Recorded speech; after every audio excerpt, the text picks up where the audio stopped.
And 3-1, go. So Liverpool are through to the... Done. We don't Champions even have League. to say this is the FIFA Ramble number 37 because we're just we're doing this. Liverpool are done. They're through. Congratulations to Mohamed Salah. He, by his own accord, lifted a broken, busted flush of Liverpool single-handed. No, they've done really well. Klopp. There's a big salute to Klopp because I remember sitting here, but last year. Yeah, not Thinking about the time when Jurgen Klopp, the Jurgen Klopp was getting absolutely obliterated in the press. He's getting hammered. He was getting ruined. Everyone hated Jurgen Klopp. It was the start of the season. It was a hate fest of hatred of Jurgen. And now, everyone eat their words. Eat them. Doesn't taste good, that, does it? Some people are still not with a side of humble pie. Do you know what I have noticed? And for all my Man United following, everyone who follows me who is a Man United fan, and there's quite a few of them, awful lot of bitterness going on from the United camp. They're almost not willing to admit that Jurgen Klopp is what more does he have to do? Really, really good manager. What more does he have to do? Win. Yeah, I think it's because I think the problem I've seen quite a lot. The press, and I will side with the United fans on this. The press have spent a large part of this season saying United have been poor and Liverpool have been great. We are 5 points above Liverpool with a game in hand. Yeah, but I was going to discuss this actually. It's just do you think it's a psychological jump up from finishing second in the league to you finishing third? So that's what you're fighting for, yeah? Potentially. I think the problem that I have with I just do think that United have. I've watched United. I love United. They've been boring. Yeah. They have been dull this season a lot of the time. Do you hear that? Man United fan, dull. They are boring to watch, Man United, and I love them. They have been boring to watch. However, they've been efficient and they've been effective when they need to be. Not all games, but they've been effective, and he's found a way to win.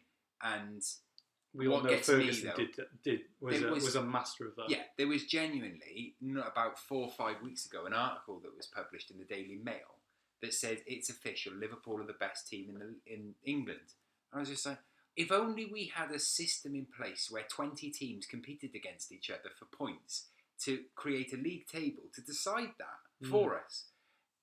Statistics, you mean? Yeah, statistics that mean how far away measure. There's a measure into it. As if there was only a way of measuring it. What I don't understand, and I cannot put. I like Liverpool. It's a good concept. I know it. I don't think it will. I like how Liverpool play. I enjoy watching them play football. They're far more entertaining than Man United. However, they're less effective. Liverpool, also, for someone to come out and say, well, Liverpool are the best side, we had it last year with Spurs.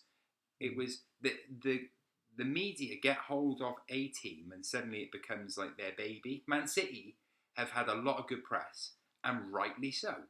Rightly so. You can't criticise Man City this year.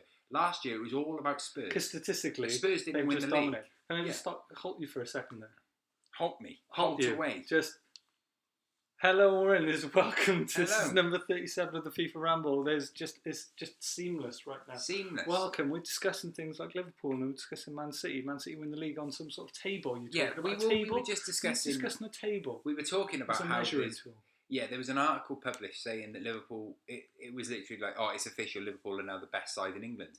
Well, they're not. They're third.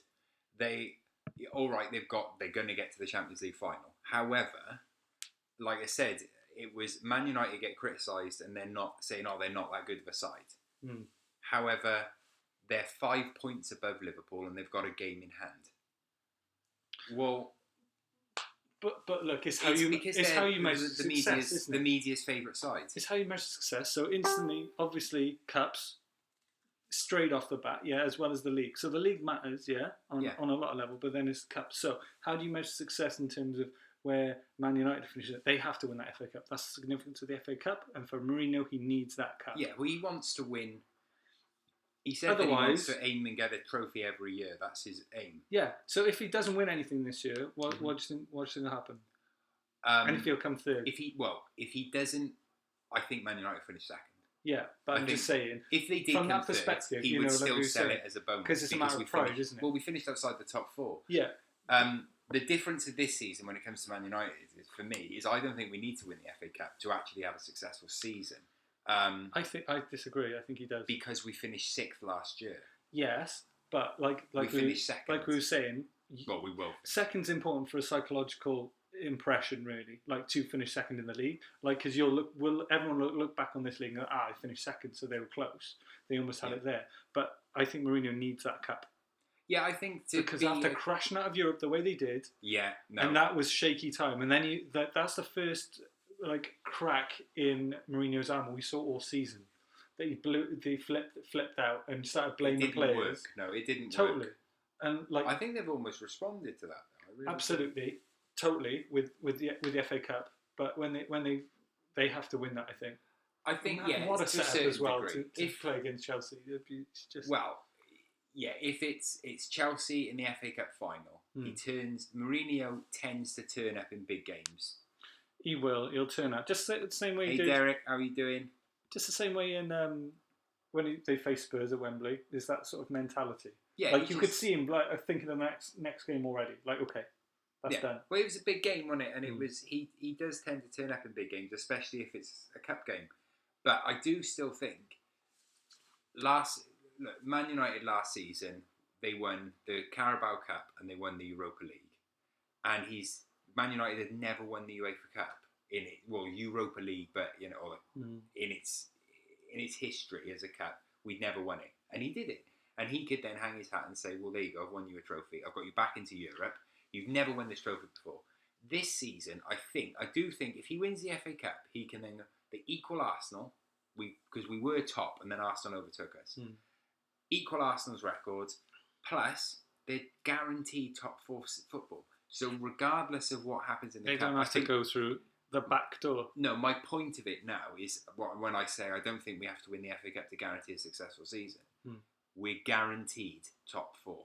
Now, after the win on the weekend, Man United are guaranteed top 4 football.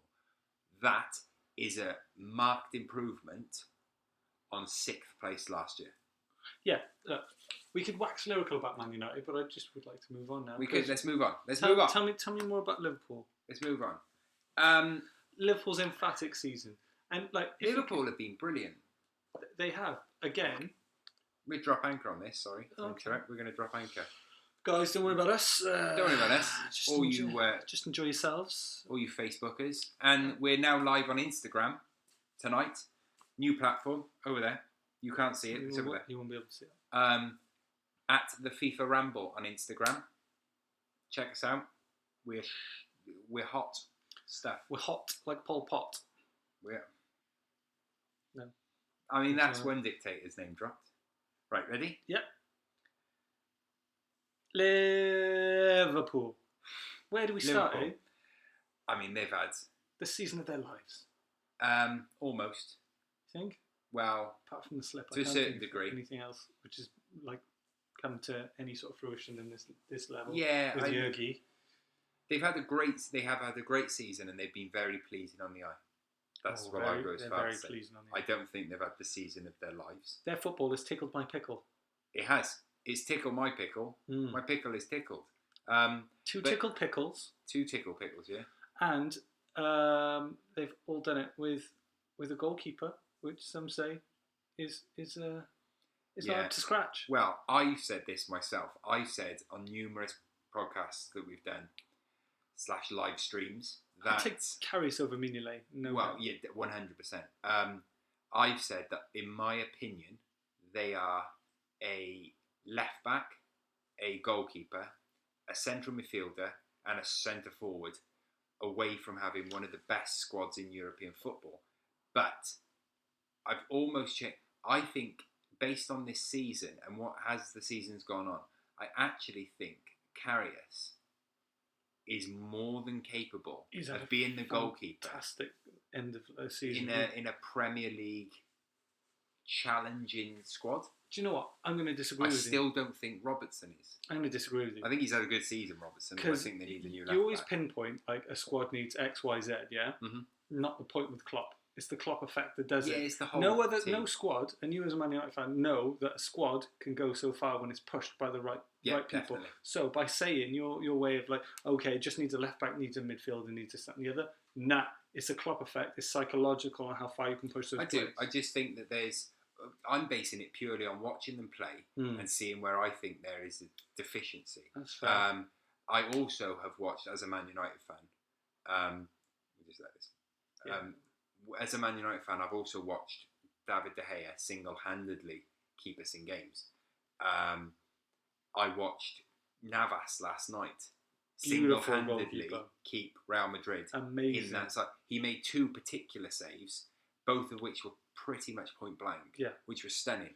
And that's why I think, that's why I said they could do with it. And I'm talking like Alisson or Black, that level. If they had that there, but then I also think, because I think, as much as other people have sort of disagreed with me over the months that I've been saying this, I think their centre-backs are perfectly fine, especially now they got Van Dijk. Matip, Lovren, Van Dijk. Yeah. And that's why they got a man, and it's paid Lovren, off. They've got Klavan, they've got Matip, they've got Van Dijk, they've also got Joe Gomez, who can play there more than adequately. I've never seen him play there. He's very good. He can play centre-back. He used to play centre-back. He's more of they've basically moved him to right-back, but he can play centre-back.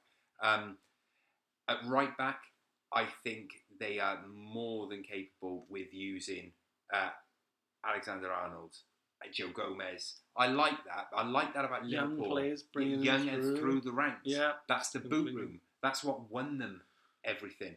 But left back, I think Robertson is good. However, I think he's in your dream team, though. Yeah, he is. He's good.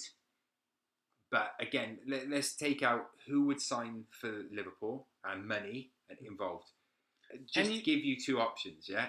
Liverpool fans, feel free to comment here. If I gave you 2 options and I said you can have Robertson as your left back, your starting left back, because he's definitely starting left back over Moreno now. Moreno's gone then. Or you can play Alexandro. And again, regardless of the fact that Juventus wouldn't sell him and anything like that, this is what, in that scenario, no one would pick Robertson. Look, not very few people. So I think they need after this a year, world-class left with back. the Klopp effect, they're going to attract some fantastic players after the win or lose against Real Madrid in that Champions League. 100%. So it just raises the profile, it raises their brand, and it gets the Klopp's revolution properly in place. And this is a phenomenal season which they've had, and they should get all the plaudits and all the credits if they win or lose that Champions League. They're in the Champions League. Say that. Liverpool are in the Champions League final since the hearty days of Istanbul. They need to, in my opinion on the Liverpool squad, so what I think is one massive missing piece of the puzzle. Huge missing piece of the puzzle. They've already signed, and he's joining in this summer, and that's Naby Keita. Yeah. Because watching them play, I think Henderson has had a very, very solid season. He's always solid, though. He's always good. He's never great. This is as close as I've seen him to being great. And it's not, in my opinion, it's not what he's doing on the field in his play. It's more to do with the fact that he's almost become a leader now. But he's always had that mentality. He's always been an influential player. He's almost taken on more responsibility, and he's now realising what it takes, I think, to captain Liverpool Football Club, which is huge. It goes through. But then I also think playing Firmino as imagine you've got Henderson holding in front of that back line. You've got Keita and Oxlade-Chamberlain in the middle. If they can keep Emre Can, then I'd keep Emre Can. I think there's a strong possibility. They could do. He's gone weird though. He has, but that's because his head's probably been turned at the time. They didn't play against Stoke. They played defenders in centre mid. It's a bit strange. You do the same if you're Klopp. Look, if you using your football manager mentality, your FIFA, if he was off, you just keep him at arm's length, wouldn't you? It's like, okay, this is what I can offer you. Why would he, unless he just wants to change the scenery and a change of pace? There's nothing wrong with that, to decide to make a big leap. You know, you see out your contract, you're loyal to your contract, and then you go for and get money in from Juve or somewhere else. But I don't see the reason why you do that if you're at Liverpool right now in these times, especially when you're looking at potentially winning the Champions League, because that game will be absolutely incredible to see. You know, what have Liverpool got to lose? It's like a proper underdog story again. So that'll be a fascinating game, which I'm really looking forward to. It's going to be good. Yay! But it was a good ramble, wasn't it? It was good. I enjoyed that. It was a good ramble. The one thing, again, imagine Firmino's done fantastic up front for Liverpool. He's a great player. He is great. But imagine him but imagine him tucked with Mane, Salah, Firmino, tucked in behind, I don't know, Ciro Immobile. You know? Yeah, I think Ings is... I'm glad he's back. He's back, but he's not Liverpool. This is what I'm... There's certain positions that I think you could upgrade there. You know? I think centre mid... I do rate Henderson. I quite like what's happened with I quite like Lallana. I think Oxlade-Chamberlain's been phenomenal for him. Yeah. I love him. I think he's done... I never, ever thought that I would think Oxlade-Chamberlain could be a centre midfielder in this Liverpool side. But Arsenal, they've always thought that, though. But it just didn't work out. He didn't suit Arsenal as well as he suits this Liverpool side. Thanks for tagging me into that Santi Cazorla That's all right. post as He's well. back. But you see what I mean about this? This is what I'm saying. I just think if you played Firmino tucked in with him, Mane and Salah, and then tucked in behind a genuine striker. I think next season... Immobile, or I'm trying to think of someone... even Insigne, if you brought him... Or let's play complete Higuain and Cavani. One of them, with those three... I think the mentality of Liverpool will have to change for next season, as it always does. Yeah. Because once you have a season like this, people will suss you out, or they would so a change of tack is another option needed, because you can only play Firmino like a certain amount of games, I would say, before you need to change things around. And he's such an odd striker. He's not. Would you class Firmino as a striker? No, he's a false nine. Yeah. So if we're talking, if we're talking, you know, if we're going into, if we're talking ridiculous, he's a false nine. This is why I think, and I work with a Liverpool fan, and he somewhat agrees with me on certain things. I just think because I think Henderson is great at tacking in, and then you've got Ox and Naby Keita, Oxlade-Chamberlain in that setup. Those three, say they're playing those three. Oxlade-Chamberlain is just going to be bombing forward. You know that. Naby Keita can do both. He can then play that Henderson role if he wants, and they'll have two CDMs. Or he can bomb forward with Oxlade-Chamberlain and supplement that attack. And then in front of those two, you have Salah and Mane either side. Firmino tucked in behind the striker, and then up front, a genuine goal scorer who's just there. He's like, you do whatever you want to do, and I'll be in the middle. Yeah, I see what you're saying. I'm saying two players. You're getting excited. I am. I'm saying two players. Or three, because they could potentially upgrade. But they've already got Naby Keita coming in. They got Naby Keita, so that's sorted. They bought Van Dijk in, so that was sorted. Yeah. And if the rumours are true, they are going to go... They're looking at Benzema. Look, Immobile. Benzema is a golden goose. You're not going to get Benzema. I think you're not going to do it. I think if you're going to sign... If anyone's going to make a big money move for Benzema, it will be this season. He's not going anywhere because he's that caliber player. He may not, but if he will, he's going to go now because of his age. His agent will be saying, you will never go for as much money as you go. Like this, he could have gone for more money last season. He could have gone for more money the season before that. After this season, it's already going down, is what I'm saying. It's the same with Cavani. It's already going dodown because if you wait another year... But what's Benzema, 30? 30, but he's going to be 31. Yeah, but in football terms... Yeah. A 30-year-old striker going on 31... And Bale's 28. ...is not worth as much as a 26. So basically, what I'm saying is if Benzema, Cavani... There's a few of them actually, Lewandowski as well. If they're going to go... It's going to be now. Because otherwise, wait 2 years, like Karim Benzema is not going to be going for big money moves to, say, you know, your Bayerns or Chelsea's or whatever. Not at 32, 33. It'll be really interesting to see how Bayern and Real Madrid buy this time as well. Because we think that Real Madrid will have a mass clear out and get big money signings in, right? And if you're having a season like Chelsea are, the likes of Hazard are probably potentially available too, aren't they? Yeah. Like that's the cut and spoils. Did you see the Real Madrid Bayern Munich game? I did. I watched it. What do you think of Rodriguez's non-celebration when you're still down a goal? Get it back to the line. Don't do all of this.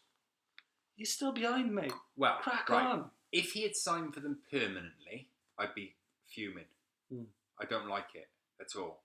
I genuinely prefer Danny Welbeck scoring against United for Arsenal and proper going for it. Because you're celebrating the people that are paying your wages. Yep. So I'm happy with that. Yeah, I'd do that. I don't care. Exactly. You don't care. Danny Welbeck supports United. He still supports United now. When he retires, he's not going to be an Arsenal ambassador. He's going to be coming back to United. Like they all do. Because he supports United. David Beckham. Arsenal fan. He's United. He's United. Do you know what I mean? Gary Neville is United. These players are United. This isn't Carlos Tevez. Danny Welbeck came up through the ranks. He was at United when he was 6 years old. Yeah. He supports Man United. He's a Manchester lad. However, he scored a goal and he celebrated it like he should do because it's his job. But I would celebrate if I was James Rodriguez, I believe, I will cut him some slack because he's on loan. Okay. Now, a Newport County player once got it's covering your bases, I suppose. A Newport County player got fined and released because he scored against Newport County because they didn't have the thing in the contract to say he can't play for it. So he played them in the cup, and that they weren't in the same league. I think it was the Checkatrade Trophy. They weren't in the same league, so they didn't have that clause. He can't play against us because he won't play against us anyway. And he scored, and he got so caught up in the moment, he kissed the badge, and he got fined and released. Bad times. Zinedine Zidane. Yeah. They should cut him some slack now, right? He's one of the great modern managers of our time, would you say? He's up there with, I think he is up there with your Peps and your, I don't know, what would you say to that? I think he's. I'm glad you brought him up actually. Because I've got a theory on him. It's because when Real Madrid was struggling, it was just all directed at there's so much pressure on Zidane and there was so much build up and stuff. And now, what's that? He's just taking them to yet another Champions League final. That is incredible. And look what he's amazing. Staring at. Yeah, he's done a phenomenal job. I'm glad you brought it up because I've got a theory on him. Tell me your theory. Do you want to drop? That's the same words, my friend. Go. Do you want to start it by saying Zinedine Zidane? Okay. Or is he the greatest? Whatever. Is he one of the greatest? Ready? Mr. Zinedine Zidane of Real Madrid. Would you consider him one of the great modern young managers of Europe? My theory on Zinedine Zidane is that he is one of the greatest Real Madrid managers of all time, and the jury's out on whether he's a good modern manager or not. Why is the jury out after all that he's won in a short space of time going into this from no background? I'm open to being wrong. However, I think what this could be is an extremely good example of the perfect storm. I think Zinedine Zidane suits Real Madrid. He's a legend at the club. That everyone at that club looks up to him, idolises him. He would have the same recognition at Juve. He'd have the same recognition at Burnley. It doesn't matter. It's Zinedine Zidane. It's more special at Real. I'm open to being wrong. We've got nothing to compare this to, and I have no argument to back this up. But I have a sneaking suspicion that if Zinedine Zidane left Real and went to Stoke, I was going to Stoke, but I was going to say PSG, or Bayern, or Borussia, or Juve, or one of the bigger. Juve may be an exception, but because of his history there. But I just have a sneaking suspicion that if he went to PSG, he would be nowhere near as successful. Do you think that's a psychological thing It because of the fact that it is Real Madrid and it means like so much Yeah, for him to be? it could That's the be. affinity you've got for your club, in the same way like Arsene Wenger loves Arsenal, or like it's that sort of mentality that you probably wouldn't get the amounts of care. Is that a fair word to Yeah, say? I just think that certain people in football Yeah. get a better... Right, There's a name which I can bring in, David Moyes, which is it was complete. the one I was going to bring in. Play devil's advocate. There's one Yeah. person that I know that does not matter with. Mm-hmm. Carlo Ancelotti. Yeah, Carlo Ancelotti is... One of the finest modern managers of our time. Carlo Ancelotti is one of the best managers. I would even go as far as say ever. Yeah, that's fair. I love Carlo Ancelotti. Who doesn't? He's massively... Why wouldn't you love Carlo Ancelotti? No matter how much people rate him, I still say he's underrated. Yeah. It doesn't matter. Do you see what I mean with Zidane? I just think that I have a sneaking suspicion that he's an extremely good Real Madrid manager.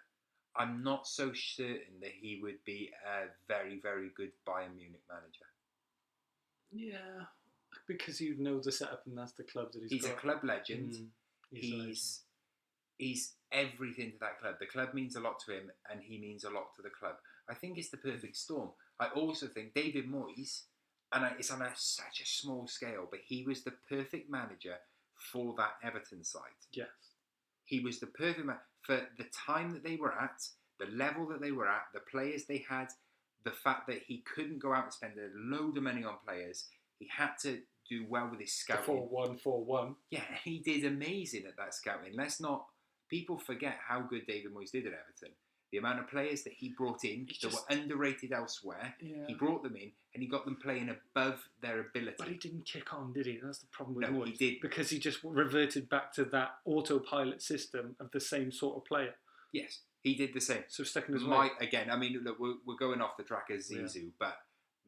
Moyes to Zizou. There we go, there's a headline. Yeah, I know. I think Eddie Howe, and I hate to say it, but I think Eddie Howe may be David Moyes reincarnated. No way. Not going to happen. Because we've actually got history there. And no, I disagree. He's not. Awful job at Burnley. Right. He was dreadful. Yeah, I wouldn't consider that. It's a completely different thing because the game's changed so much. And he's the youngest. And he's probably the longest serving manager in the Premier League now. Some weird record like that. He would be. He's 40 years old. That's ridiculous. Oh no, he's brilliant. Yeah. But again, I do think now that he's the perfect manager. I think it's the same as Burnley. Side. You make a system, you stay with the system, and get those players in that can work to that Depressingly, system. Eddie Howe, if he left now, wouldn't get the chance to develop the side that he went to in the same way that he has the Bournemouth side, because he wouldn't have time. It's great to see him doing well. Again, we've gone off Zizou to David Moyes to Eddie Howe. To Eddie Howe. It's called the FIFA Ramble. We do Ramble. But yeah, we have. It's in the terms and conditions. To sum up, answers on a postcard. Zinedine Zidane. Tell us about Zizou. It is my opinion, and again, he could leave Real, go somewhere else, and be wildly successful. Mm-hmm. I think if he does leave Real Madrid, if he's sensible, he waits, if he can, because it's Real. He waits until that Juventus job is open and he goes to Juve because, again, it's the affinity. Do you think they're going to get him out after this season? I was going to say something then, but I could be mocked for this. But no, because I said Southampton will be relegated and I got people saying no to me then. It wouldn't surprise me, and I'm not saying it will happen, and okay, fine, if you're going to mock me for saying it. It wouldn't surprise me, as even if they win the European Cup, if he leaves this summer. And again, for everyone who said, no, that wouldn't happen, Real have done that before. Yeah. Real got rid of Del Bosque. And look, from Zizou's perspective, he could be like... They've had a tepid league. There you go. Yeah, they have, but then I'm leaving with the Champions League. Yeah. The same way Arsene Wenger should have probably left with an FA Cup win. Yeah, but... Real Madrid have got history as well. They had Del Bosque in. He won the Champions League, finished behind Barca. He might have finished third, and they sacked him. Yeah, they sacked him the day after winning the Champions League. Yeah, so that's what we mean. Again, it wouldn't surprise me if, regardless of the result of the Champions League final, he was no longer Real Madrid. If you're manager. listening, tell us what you think of Zizou. Let's predict the future in terms of Real Madrid. Yeah, comment below. Send us a voicemail if you're listening on Anchor. Get involved. What do you think of Zinedine Zidane and Real Madrid? There you go. We're just going to dance typically over to a little bit of Arsene Wenger shaking hands with the Mr. Sir Alex Ferguson, because it was Man United versus Arsenal. There wasn't much gusto to it, apart from you playing for a bit of pride, aren't you? Yeah. I wasn't that excited to see that game. Yeah, I don't know about you, but at about when it was 1-1, felt like a half inflated about Lilo. 70 minutes in, I was watching it. About 70 minutes in, I thought, I'm watching 22 players here who effectively are on a beach.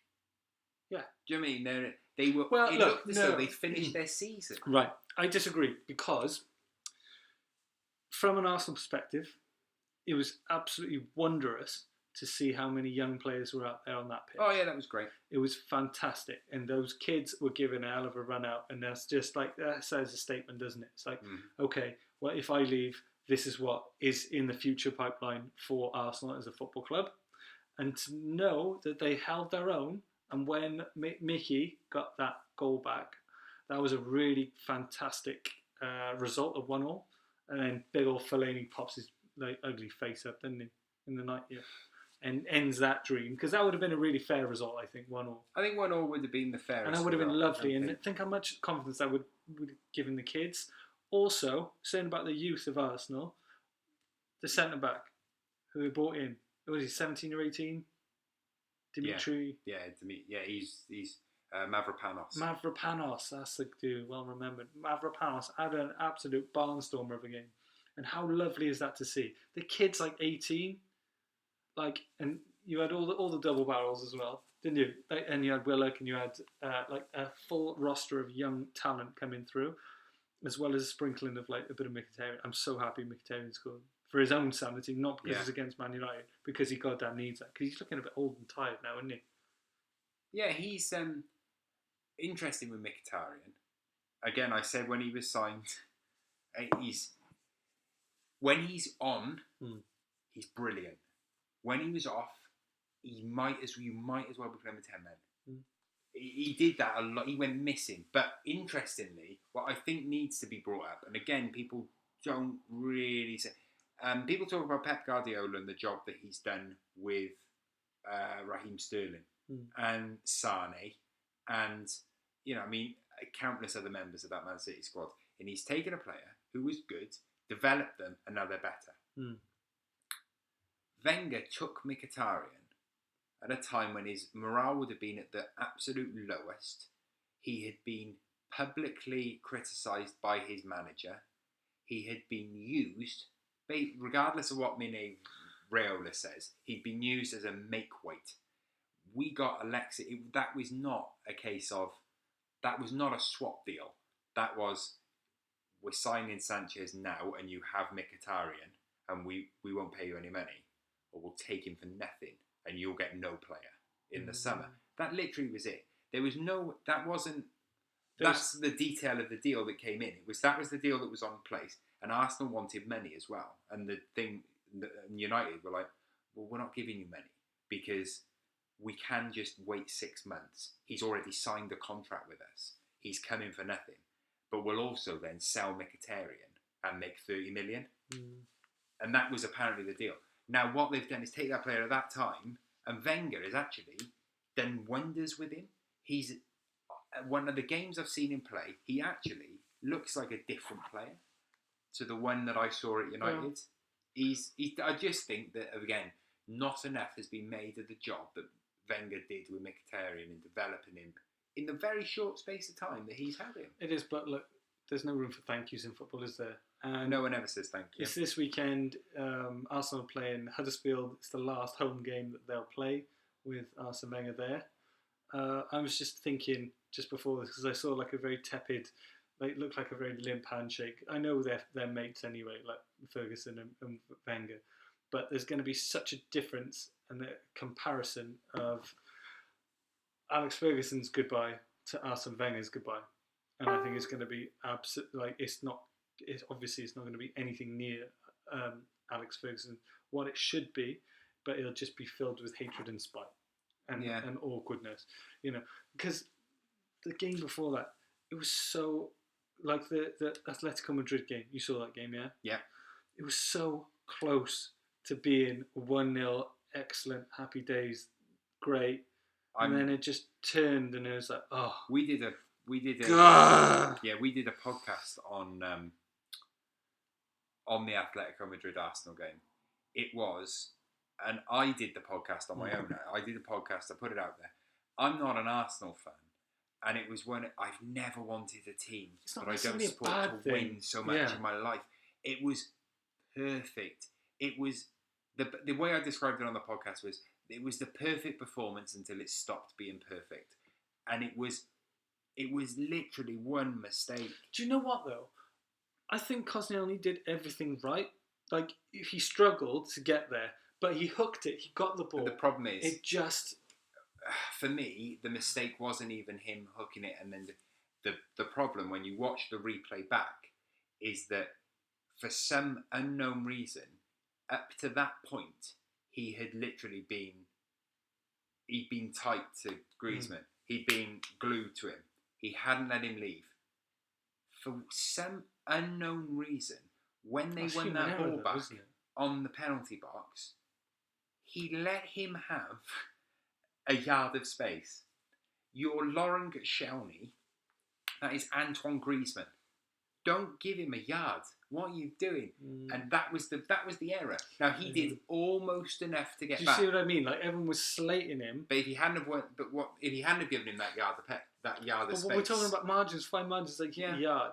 Like, that's they can watch it. He genuinely, as the ball is, as they look up to play the pass, Griezmann's already gone.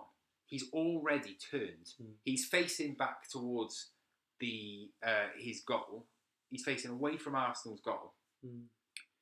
As they turn, you watch it in real time, and as the defender turns to play the pass and looks up, Griezmann's hands in the air and he's off.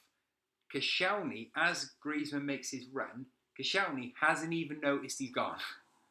It's frustrating. It is really frustrating. And that's the frustrating part, because even after that, you were brilliant. Because it's not even... It was one mistake. It's not even a bad result, is it? Like 1-1, but it does open... It's a massively different result to take. It's totally huge. But, like... You would have been better off taking a 0-0. Yeah, absolutely. But, like, that's what's happened. That's what's going on. And that Arsenal are fully capable of winning over there. They're fully capable of doing that. I make an argument that... But it's going to be really tough. You could potentially make an argument that 1-0 is better than winning 1-0. Because I don't trust... And again, I mean this in the nicest possible way. I don't trust that Arsenal team to defend a lead. No, neither do I, and not many people do. But the point of this season for Arsenal... 1-1 and thinking, well, we know what we need to do. The point of Arsenal this season, though, the same as last season, the season before that, they're still overperforming from what they should be. But I just feel everything's going to go sour. I don't want to think negatively, but I just think Arsene Wenger's send off realistically is just going to be like it's not a fairy tale thing like a Ferguson. No. It's going to be just a really romantic anti-hero sort of like anticlimactic end to a very sour, hard and difficult season where everyone just completely just dug in. I think it's like the knifing of a god in medieval times, in Roman times. Like everyone just sticking the knife in at the end of it. That's it. Yeah. Because I just think they're probably going to go down to Atletico Madrid in Madrid. Like they're going to go down. Probably Griezmann's going to score straight off the first half. There's not going to be any silver. There's going to be any bandstand. There's not going to be any decent send off. And it'll just go down to a goodbye to Arsene Wenger in the most horrible ways. And what the worst thing that you could do really is that result against Man United confirmed Arsenal won't be in the top four next season. At the end of the season, you sort of knew that anyway. I knew that, but it's still, when it's made mathematically impossible for you to qualify for the top four, that must be deflating. However, if they can get it past Atletico. And it changes, if you're being positive, which it was Finished. so annoying because all the crowd were behind them. Can you remember what I said last year? 1-0. People may not know this, but the precursor, if it were, as it were, to the FIFA Ramble was we watched last season's Europa League final, which is Man United. Drop. No, in a minute. We need to drop more. But we watched the Europa League final, and we decided. I said, we could have podcasted it, and then that turned into, we'll do it live on YouTube. Yeah. So we set everything. I had everything in place. I just hadn't used it. I had a YouTube channel. We had everything in place. Never used it. So the first thing we ever recorded and put out live was us watching the Europa League final. I was getting this guy's reaction. Yeah, and we were talking about, and it was essentially we all thought Ajax were going to win, and it was limp watching Ajax. me have a meltdown. It turned out United won it. Can you remember what I said? The last thing I thought that was the other day. The last thing that's recorded on that podcast is me looking at you two at the time and saying, I think in a year's time this could be you. And the last words that are saying, shut up, blah, blah, blah. I said, in a year's time this could be you. And I only thought about that the other night. Because now it's just like, my God, it could be. We could have hijacked the Europa League. It could be the official FIFA Ramble Championship. All they got to do is beat Atletico Madrid. The way the Europa League I fancy bandied in the around, final. Everyone thinks it's like a nonsense, like a milk cup or something. It's great. It's a European Cup. Yeah. And why aren't people taking it more seriously? The same way Sevilla have for years, same way Atletico Madrid are, and to actually hone in on the fact that it is a cup and it is a big cup. It was a huge European competition. It's huge. It's the same reason that certain club sides. That's not to be laughed at in any way. No. Certain club sides in England, and it's changed in recent years. But remember when the Carabao Cup wasn't seen as a decent tournament? Well, you can only win 3 of them if you're an English. Yeah. But you can only win the FA Cup, the Carabao Cup, or the Premier League if we're talking top level sides. Yeah, yeah. So why the hell wouldn't you go for it? You'd only win 3. There's 20 teams just in the Premier League. When you add in the Championship, League 1, League 2, whatever, think of all those sides that could potentially win it, and you've won it. There's only 3 of them, and if you add that out to European competitions, there's only 2. Yeah, albeit the Champions League has got higher quality teams. If everyone's got a hard on for a bit of silverware, then that's perfect if you're into it. It shouldn't be laughed at, should it? Last season, we put Mourinho put down the Carabao Cup and the Europa League on the table, and everyone was like, "Oh yeah, but they're only the Carabao Cup and the Europa League." Well, Everton would chop their legs off to win either one of those. Burnley, Spurs. Spurs. We're going to drop anchor. Spurs. We're going to do Spurs. Spurs would. Come on, save it. I'll start. Are we going to go in with the Europa League chat? No, I'll do it. I've got a question for you, Luke. Yeah. Is Mauricio Pochettino a vampire? He might be. Oh, he might be. When was the last time you seen near garlic? He does enjoy it. No, I gave him some the other day, and he didn't like it. He sniffed it. Thought, oh, that's nice, but he stayed away from it. Was this after you poked that UV light in his face? It was, but then I gave him a couple of steaks. Yeah, and he was fine, was he? The meat steak he was fine with. Yeah, okay. But then there was another steak which he didn't really like. He was like, "No, I don't want that." No. I gave him this perfect silver necklace. Yeah. It's like a St. Christopher, to keep him safe when he's travelling. Yeah. Burnt him. Weird, that, isn't it? Take him off. Unfortunately, he's not gonna. They're really struggling. Spurs are really going to struggle. They are struggling. They are. They will lose players this year. Yes. And it's unfortunate because we both love Poch. Yeah, I do love Pochettino. I genuinely, as it stands, and it changes all the time, I think he's dead. Designed to move on. I think he's got great. I think he deserves. Future. I think, yeah, absolutely. I but where particularly think Real Madrid. Is that what you're saying? Yeah. Really? I'm gonna go out on a limb. That's a big limb to go out on. Yeah. Wow. I think he does deserve better, but he's up against it if he does stay and keep that group of players together. There's a lot of uncertainty and unrest in that team. There's a lot, and he hasn't really been able to buy the players that he needs to, And I think they've definitely struggled this season because there's such unrest. I think it must be down to wages and morale. Well, he talks about it in his book. I say he talks about it. He did a book with Guillaume Ballbag. Balaguer. Yeah, that's what I said. And he says in there, interestingly, he talks about how he has nothing to do with transfers outside of these are the areas I think we should improve, and these are the players that I would like to bring in. And it's left to Daniel Levy. And he says in there, he said that he said he needs more experience with it. And he talks about signing Sissoko. Now, I think Sissoko I like him. Yeah, I think he's underrated. He has a fantastic European Championship with France. Yeah, he had a really bad first season. He's a very, very, very good player. He was awesome at Newcastle. Yeah. Look, let's be honest about it. He's a good squad player. He's an Alex Song.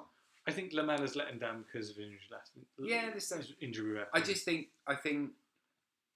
Look, he's not Xavi. He's not Iniesta. He could be an Alex Song. He could be. He's that good squad player. He's a player that's good to have around the club. He's just generally good to have around. Yeah, he's a good player to bring off the bench. But with Spurs, we've said it before. If you're not going to offer the players big wages or comparable wages to the rest of the Premier League's top dogs, then you need to offer them the chance. You need to give them silverware. Now, at the minute, Spurs are offering neither. Yeah, and that's why they're not going to keep those type of players. So they're in crisis, I think. Well, Kyle Walker was the precedent. Yeah, but look at what Kyle Walker's gone exactly. and done now. Yeah, Kyle Walker, say all those and if people. and if Danny Rose goes, and wait a minute, you might potentially go to Man United as well. Yeah, Danny Rose. Probably not Harry Kane, because I think it means more to him to play for Spurs at this stage. Well, I think they've given him the opportunity and they made him play who he is. Dele Alli has been somewhat. You say that, but I don't think so, because I was thinking about this. I was thinking about this for a couple of weeks now. Statistically, he's on it when he's played, and he hasn't started as many games as he usually has, and he had a dip in form, but he's still statistically like up and around like the top 10 midfielders that was in the Premier League. Well, last season he seemed to be on it more last season.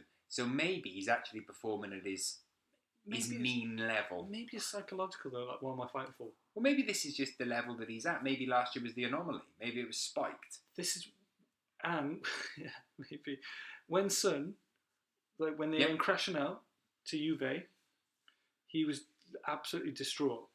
He is fighting to stop himself from fighting because he's got to do military service. Yeah, he's got military service on the occasion. But he looked the most pained out of everyone because he's had a hell of a season. Yeah. He's my favourite Spurs player because he's that underrated, like get stuff done player, and he's been phenomenal now for like at least 2.5 to 3 seasons. And he's gone under the radar low key because no one like sees him come through. He looked absolutely distraught at that level because I think maybe he's thinking about going elsewhere as well. Well, this is the thing. He could do. There was talk. He was Borussia Dortmund almost signed him last season. Yeah, he's awesome. That's why. So and then Poch knocked it off like no way. In the summer before last season. So before last season started, Dortmund came in for him, and he was saying that he wanted to leave, and they persuaded him to stay. But my thing with Spurs is, again, all those players are now, they look at Kyle Walker.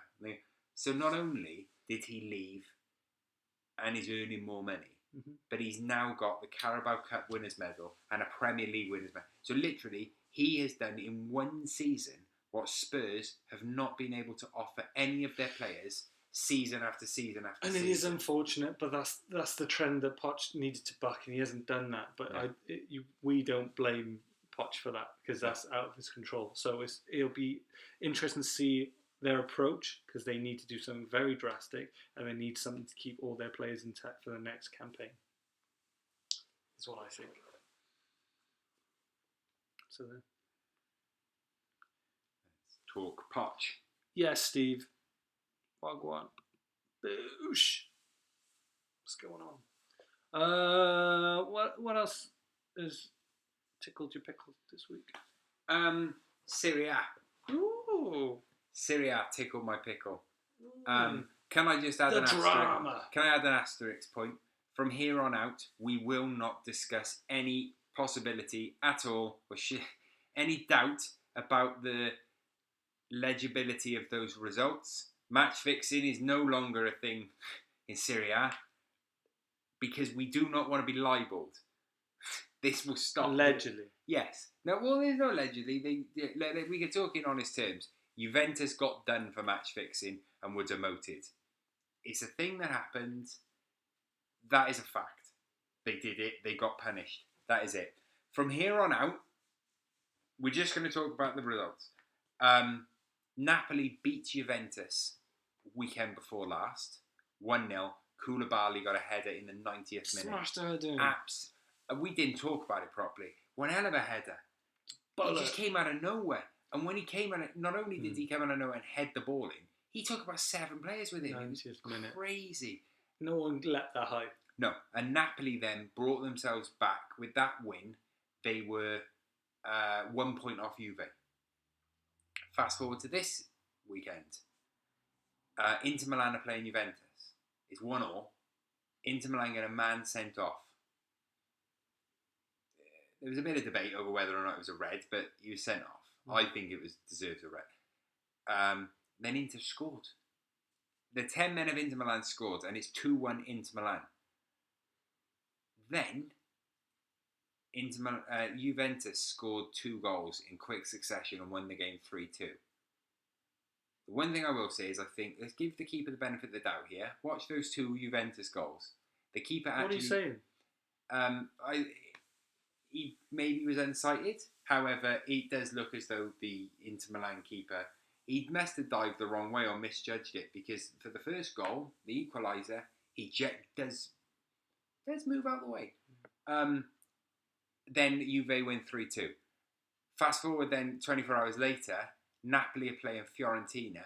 Koulibaly, last week's hero, becomes this week's villain and gets sent off. Oh, it's just a pantomime, isn't it? It's and all then a Napoli show. lose 3-0. There's now 3 games left.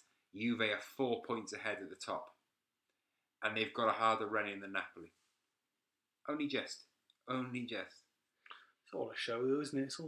It was a great weekend. I I watched the Juventus Inter game, which was stunning. It was really good. And I watched Napoli-Fiorentina. But I didn't watch all of Napoli-Fiorentina because it got to the point where it was so deflating to watch what could have been an even more exciting title race. It felt like the air was coming out of it. It was good because it was, Fiorentina absolutely hammered them. But it made me think what could have been. And that's our roundup of an hour of rambling about football stuff. Yeah. All good. Thank you ever so much for joining watching. us. Appreciate it. We're We will just off see to you. watch the rest of the Liverpool game. Before we leave, follow us on Twitter, on Instagram, at the FIFA Ramble. Like the Facebook page if you haven't already. If you're watching this and you've enjoyed anything of this drivel that we've said, please give the page a like. Share this video. That would be fantastic. Go like us on Anchor. Go download Anchor if you haven't already. Search us on iTunes.